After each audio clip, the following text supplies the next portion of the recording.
Assalamualaikum warahmatullahi wabarakatuh. Jumpa lagi bersama saya Eko Kurniawan tentunya di podcastnya Waspada Online. Nah, untuk segmen kali ini kita bakalan kedatangan sosok yang sangat luar biasa, sosok inspiratif. Beliau merupakan tokoh masyarakat Sumatera Utara. Siapakah beliau?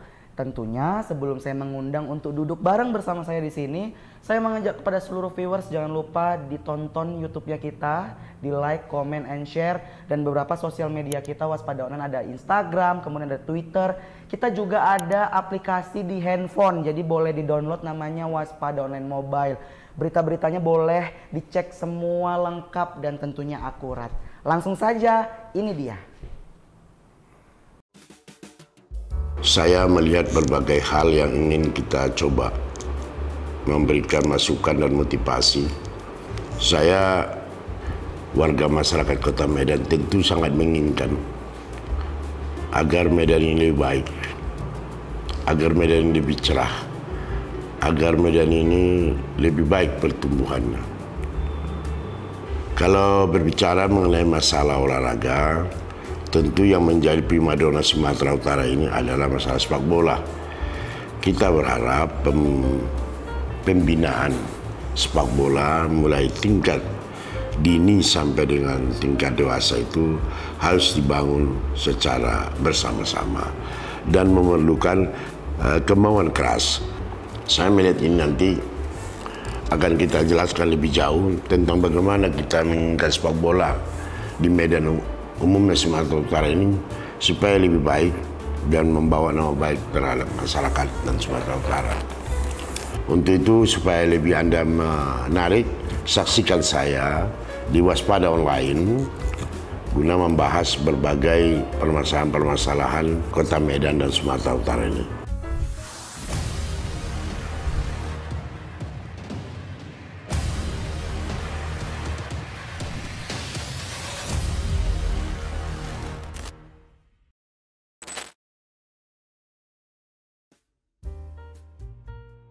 Oke, kita sudah kedatangan yang tadi saya sebutkan sosok inspirasi kita merupakan tokoh masyarakat Sumatera Utara. Selamat siang, Bang. Selamat siang Kurniawan, selamat siang pemirsa Waspada Online. Waspada Online dimanapun berada. Wah, saya sangat beruntung sekali di segmen kali ini bisa ngobrol-ngobrol langsung dengan Bang Haji Rahutman Harahap MM. Saya panggilnya abang aja ya Bang, karena dari dulu memang Bang Rahutman ini memang sudah dikenal panggilannya selalu dipanggil Bang Rahutman gitu ya Bang ya, biar kita lebih sedikit akrab dan memang obrolan kali ini banyak sekali Bang yang sudah saya list ini Bang pertanyaan untuk Bang Rahutman. Tapi sebelum ke situ, gimana kabarnya? Kabar Abang baik. sendiri. Baik ya Bang. Kabar baik, Adinda. Sehat ya Bang ya? Alhamdulillah. Walaupun pandemi sekarang belum selesai, apalagi ada varian baru lagi nih Bang Bang. Tapi tentunya kita tetap jaga kesehatan. Tetap ya, kita jaga kesehatan, kita jaga waktu, kita jaga aktivitas. Mudah-mudahan bisa. Pola tidur juga dijaga. Pola tidur, semualah. Dalam kehidupan olahraga juga dijaga, tetap harus ada gitu. Bang, hari ini saya ada beberapa list pertanyaan Bang, tapi sebelum ke sana, jauh ke sana, aktivitas sekarang apa yang lagi disibukkan Bang? Kesibukan saya sekarang yang bersifat bersifat sosial. Sosial dalam arti kegiatan keagamaan, pengajian-pengajian, dan juga berkomunikasi dengan para tokoh-tokoh masyarakat. Di samping kesibukan saya di partai politik juga ada. Dan juga kita membangun komunikasi terus dengan warga masyarakat silaturahmi dengan menghadiri kegiatan-kegiatan undangan. Dimanapun itu, di pelosok manapun itu di Medan ini kita hadir. Gitu. Artinya sekarang fokus dari Bang Rahutman adalah lebih banyak kegiatan-kegiatan ke masyarakat seperti pengajian tadi. Ya, betul. Menghadiri berbagai pertemuan untuk ibaratnya mengisi kegiatan Abang sehari-hari. Oke. Selain tadi Abang bilang hadirin pengajian, kemudian hadirin beberapa kegiatan-kegiatan tokoh masyarakat. Kalau untuk di lingkungan keluarga kegiatannya apa Bang? Ya kegiatan dengan keluarga ya. Biasanya apa yang sering rutin dilakuin gitu? Yang rutin dilakuin ya sama ibu lah, jalan-jalan. Dampingi ibu, kadang-kadang meninjau usaha dia biasalah, yang ringan-ringan aja. Quality time-nya lebih dapat kalau sekarang ya Bang ya? Iya, betul. Dibandingkan dulu lebih waktu ternikmati hidup itu lebih sekarang. nikmatin ya Bang. Kalau dulu karena pernah menjabat jadi sibuk, wah rapat sana rapat sini, tapi betul. Sekarang lebih quality time ke keluarga lebih juga dapat ya Bang. Banyak waktu untuk keluarga. Oke. Tadi berbicara soal politik juga, sekarang masih terjun di dunia politik. Tapi aku baca beberapa artikel dan juga temuan nih Bang Rahutman sekarang juga kalau dengar info nih bakalan ingin maju menjadi ketua Asprop untuk PSSI Sumatera Utara. Itu boleh diceritakan ke kita latar belakangnya apa Bang? Saya sebenarnya masalah Asprop ini hanya cerita dengan teman-teman kita. Dan saya juga prihatin. Saya hanya tulus ingin berbuat yang terbaik untuk PSSI Asprop di Sumatera Utara ini. Bagaimana kita membangun persepak bolaan di Sumatera Utara ini? Tidak usah terlalu banyak teori, tetapi bagaimana membangun sinergitas antara provinsi dengan ASKAP dan ASKOT yang ada di Sumatera Utara ini, supaya kita bisa melahirkan satu pemain-pemain yang berkualitas, yang berasal dari putra-putra dari Sumatera Utara. Saya kira itu yang paling penting.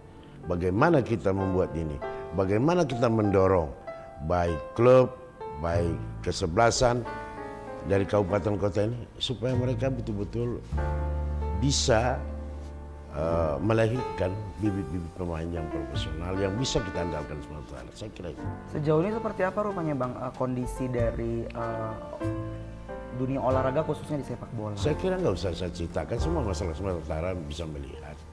Cuma kita ingin apapun itu adalah upaya yang terbaik. Yang penting ke depan mari kita tingkatkan lagi koordinasi, kerjasama supaya lebih baik lagi. Saya kira itu. Agar persepak bolaan Sumut itu bisa jadi kebanggaan kita. Kebanggaan ya. Itu saya kira. Itu salah satu latar belakang. Ya. Selain itu ada latar belakang apa lagi Bang yang Abang mendorong ini menjadi seorang Saya hanya ingin, jujur aja, saya ingin untuk lebih terbuka, transparan dalam rangka membangun persepak bolaan ini. Sehingga tidak ada yang tak diikutsertakan. Masyarakat harus dilibatkan. Karena kalau masyarakat dilibatkan, maka dia akan mau berperan serta untuk bisa mendorong, baik dari segi material dan lain sebagainya, bisa kita dorong. Saya kira itu. Perlu ada rasa memiliki terhadap persepak bolaan. Artinya yang bisa diambil dari yang Abang sampaikan bahwa untuk menjadi ketua itu sebenarnya bukan hanya sekedar jabatan, tapi mengambil bagian supaya nama sepak bola ini bisa tetap terjaga. Itu yang penting. Itu yang paling kita ingin berbuat yang terbaik, hanya itu. Nah, jangan dibuat, itu kan karena mau jadi ketua begitu. Enggak, saya tulus. Saya ingin berbuat yang terbaik. Rasa memiliki untuk persepak bola Sumatera Utara. Saya kira itu aja. Sederhana aja. Kenapa tertarik dengan sepak bola? Boleh diceritakan ya kita, Bang? Saya kira itu kan olahraga yang diminati dan sangat diminati oleh masyarakat. Ya, olahraga sepak bola olahraga masyarakat yang bisa menumbuhkan, dan disitulah kita bisa menumbuh-kembangkan masyarakat. Saya masih ingat dulu waktu pernah saya ketua PSMS. Itu kalau PSMS main, saya teladan itu penuh. Hebat Liga 1 waktu itu kita. Itu hanya kita ingin melihat bagaimana membuat sepak bola itu menjadi idaman bagi masyarakat, kan itu yang penting. Jadi kalau bisa bibit-bibit kita, pemandu bakat harus kita ciptakan, cari bakat pemain-pemain, kita latih dengan profesional, buat pelatihan-pelatih dan sebagainya. Dan jangan kita membebani kepada ASKAP dan ASKOT. Kita harus bisa mendorong mereka, memotivasi mereka, bukan membebani mereka. Kalau Bang sendiri melihat untuk bibit-bibit unggul udah mulai sebenarnya banyak nggak di Sumut ini Bang? Banyak kali lah, kan banyak bintang-bintang sepak bola yang lain di Sumatera Utara. Kita harus berupaya, harus kerja keras. Untuk mendapatkan itu harus kerja keras. Harus ada tim yang betul-betul bisa kita lakukan. Itu adalah sebuah ungkapan dari seorang Bang Rahutman untuk kita semua. Ingin menyelamatkan, ingin membuat persepak bolaan di Sumut ini semakin maju lagi dengan cara rasa memiliki itu yang dikuatkan sama Bang Rahutman. Itu berbicara soal sepak bola. Kemudian tadi di dunia politik, abang juga cerita ke kita saat Yeah. ini lagi sibuk dengan dunia politik. Kemudian ada dorongan abang nggak untuk terjun lagi di DPR RI mungkin bang? Saya kira itu adalah merupakan sasaran kita antara itu. Jadi kalau saya ada di salah satu partai politik, berarti tentu ada yang harus kita rencanakan dan jaga. Kesempatan itu ada ya kita ikuti, kita berjuang. Karena bagaimanapun juga di dalam politik ini kan ada sasaran kita, ada tujuan kita. Kalau kita membesarkan partai, berarti kita juga harus bisa ikut di dalam itu. Kan? Saya kira itu. Apa yang mendorong abang akhirnya ingin nanti terjun di DPR? Saya sisa umur saya itu saya mau mengabdi ya. Cuma pengabdian saya terhadap bangsa ini, masyarakat ini ya melalui partai politik gitu. Banyak yang harus diperjuangin di Sumut ini. Bang. Sangat banyak lah. Saya kira itu sangat-sangat banyak yang dilakukan masyarakat. Apa yang bisa kita lakukan? Jadi sebenarnya kita ini berbicara politik, berbicaralah kita kepada bagaimana kita memperbaiki masa depan bangsa ini. Saya kira itu aja. Apa yang bisa kita lakukan? Harus bisa kita berperan dari kecil apapun untuk bisa memberikan perbaikan ataupun dalam rangka kita mewujudkan keadilan itu. Makanya saya berpikir bahwa politik ini adalah sesuatu upaya kita membangun silaturahmi pergaulan kita dengan orang-orang. Bagaimana kita bisa mencapai tujuan kita sekiranya. Artinya Bang Rahotman adalah keinginan besar itu bisa menghabiskan waktu selain tadi beraktivitas dengan tokoh masyarakat, kemudian juga tadi ikut pengajian dan keluarga pastinya, dan masih terjun di dunia politik dan berkeinginan juga untuk bisa mengabdi di DPR RI dan menyelamatkan apa yang menjadi keinginan masyarakat. Artinya dari masyarakat kembali ke masyarakat juga, gitu kan Pak? Karena dengan demikian tanpa ada jenjang kita atau jalur kita melalui partai politik, kita tidak bisa buat apa-apa. Saya kira itu mudah-mudahan Allah memberikan kesehatan, kesempatan, semua itu bisa diwujudkan dalam konteks perjalanan tahapan-tahapan pemilihan politik. Tapi Bang, kalau kita bicara soal pengalaman, justru Bang Rahotman sangat berpengalaman untuk tahu seperti apa sih kondisi masyarakat ataupun karena pernah menjadi wali kota di Kota Medan. Nah Bang, melihat sekarang kepemimpinan saudara kita, abang kita Bang Bobi. Kalau abang sebagai, kalau bisa dibilang nih senior, orang tua juga sebagai dari Bang Bobi, apa yang abang lihat secara pandang abang? Saya kira yang pertama, beliau itu sejak ganti jadi wali kota telah berupaya untuk melakukan visi misi dia. Sebagai senior, saya melihat dia itu sudah memulai berbagai tahapan kegiatan itu sudah on the track. Kita harapkan tahun depan ini, kita akan nyata mulai dari masyarakat tentang langkah-langkah berbagai kebijakan yang beliau lakukan. Tentu sebagai senior, kegiatan saya dukung. Saya dukung penuh saya sebagai mantan wali kota, beliau sebagai junior saya beri masukan. Dan beliau nampaknya bisa memahami, dan semakin hari saya lihat semakin nampak apa gerakan-gerakan, gebrakan beliau dalam rangka upaya dia mewujudkan visi misi beliau. Tentunya untuk membangun Kota Medan jauh lebih baik. Saya kira dia udah buat beberapa konsep, strategi, rencana kebijakan dia terhadap kota ini. Saya kira itu. Itu adalah pesan dari seorang Bang Rahotman. Ya, saya pesan itu.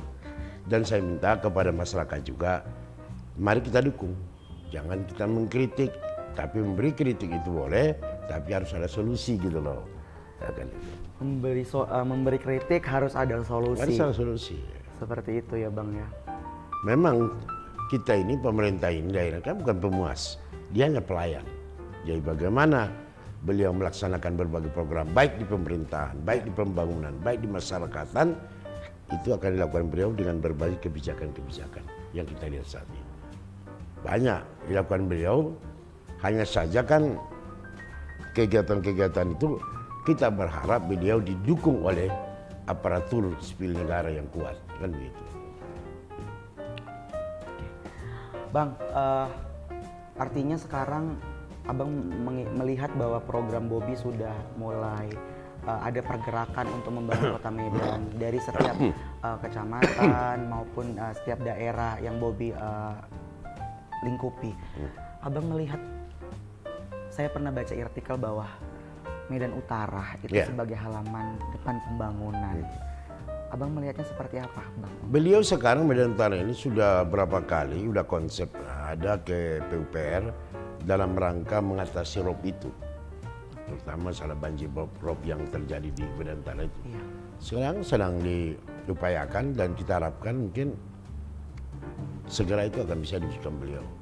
Dan persentase biaya pembangunan itu kan ke utara itu harus ditingkatkan dalam rangka untuk mengejar ketinggalan Medan Utara dengan daerah lainnya, kan begitu. Artinya Medan Utara punya potensi besar, Bang? Luar biasa. Medan Utara itu luar biasa, kan ini pelabuhan kan. Pelabuhan, banyak potensi-potensi juga di sana yang harus dikembangkan. Potensi ekonomi? Ekonominya, nah itu. Dan harus kita jujur mengakui bahwa memang kita berharap persentase biaya pembangunan itu ke sana harus lebih tingkatkan untuk bisa menghadapi kondisi masyarakat yang cukup padat, yang perlu penanganan khusus. Itu, ya. Artinya memang harus lebih fokus ya, Bang. Bukan berarti menyampingkan daerah-daerah lain, tapi memang Medan Utara ini menjadi salah satu pintu ataupun sumber roda ekonomi itu berputar di situ, Bang. Dekat pelabuhan, kemudian tadi dekat dengan ibaratnya industri gitu ya, Bang. Perlu tumbuh kembangkan. Perlu ditumbuh kembangkan ya, Bang. Kira itu. Bang, kita udah bicara soal politik, aktivitas Bang Rahutman sehari-hari sekarang seperti apa. Kemudian keinginan besar untuk benar-benar bisa ikut berkontribusi memajukan persepak bolaan. Kemudian tadi ingin terjun di dunia DPR RI. Bang, boleh sharing ke kita? Tentu pengalaman udah cukup banyak Abang dapatkan. Kehidupan juga udah Abang asam garam sudah dilalui. Apa sih Bang 3 pola hidup Abang sehingga Abang bisa sampai sekuat ini?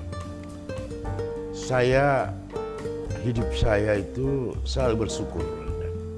Saya selalu bersyukur. Ya, saya tidak pernah menyesali sesuatu. Saya bersyukur dan saya selalu berusaha. Saya harus kompetitif. Saya tidak mau ada dalam zona nyaman dalam hidup ini. Saya akan berusaha keluar dari situ, bisa berjuang. Baik di bidang politik, baik di bidang ekonomi dan sebagainya. Saya akan berusaha. Jadi tidaklah kalau saya pensiun, dengan pensiun saya selalu itu nyaman, saya tidak mau. Saya mau tantangan karena hidup ini harus menghadapi tantangan. Dengan tantangan ini kita bisa berkreasi. Dengan berkreasi kita berprestasi. Kan begitu kira-kira. Jadi orang mengatakan bahwa ini ngapain lagi, sama cucu-cucu aja lah kata. Saya masih ingin pengabdian saya yang terakhir di sisa usia saya untuk mengabdi untuk kepentingan masyarakat. Itu yang Abang tekankan di dalam diri Abang.